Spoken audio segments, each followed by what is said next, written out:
Hello everyone, I'm Chaitra Desai, research scholar from Keli Technological University.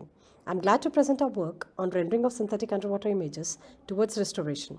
This is a joint work carried out with Ramesh Thabib, Sai Sudhir Reddy, Vijura Patil and Uma Mudengude. Underwater image restoration is a potential problem for determining submerged resources.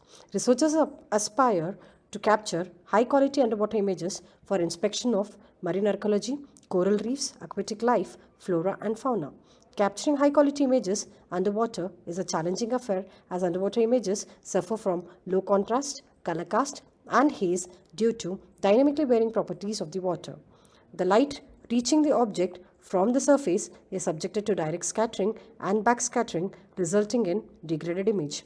Direct scattering introduces blur and backscattering introduces color cast and haze as shown here, resulting in a degraded observation. This motivates us to restore the degraded underwater image to recover the true colors and the lost information. Restoration using deep learning algorithms demands degraded observations coupled with ground truth information. However, obtaining the ground truth information in underwater scenario is not feasible. Towards this, we propose to render synthetic underwater images considering revised image formation model towards modeling restoration with deep learning frameworks. Here, we present the overall framework designed towards rendering synthetic underwater images. We consider revised image formation model as given by Derrida et al. To render underwater images. However, a revised image formation model is sensitive to spectral response of the camera, irradiance, reflectance, and depth attenuation coefficients. We estimate these attenuation coefficients and provide them as inputs to rendering algorithm. On the right-hand side of the figure, we show the estimated veiling light as per Jarlow classification. Jarlow, an oceanographer, has classified marine waters into a number of different categories on the basis of curve of percent transmittance of downward irradiance against the wavelength.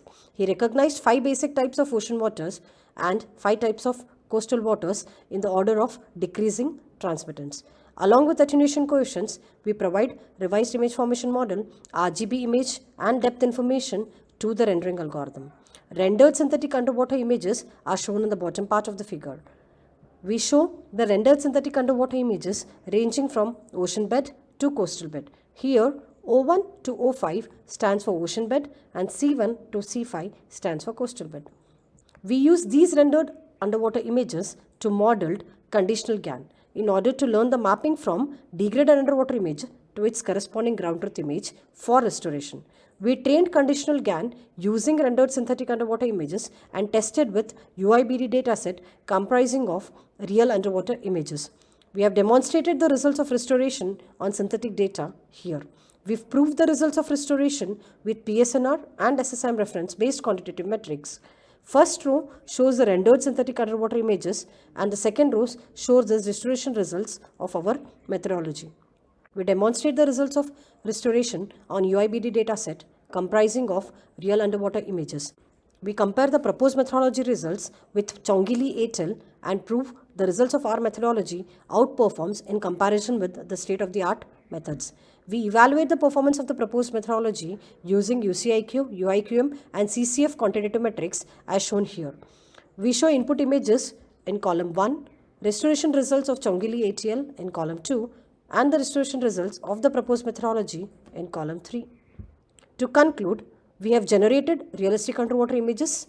Using revised image formation model, we have modeled conditional GAN to learn mapping from rendered underwater image to its corresponding ground truth image. We have demonstrated the results of restoration using synthetic and real dataset. We have compared the performance of the restoration model with the state-of-the-art techniques using appropriate quantitative metrics. Thank you.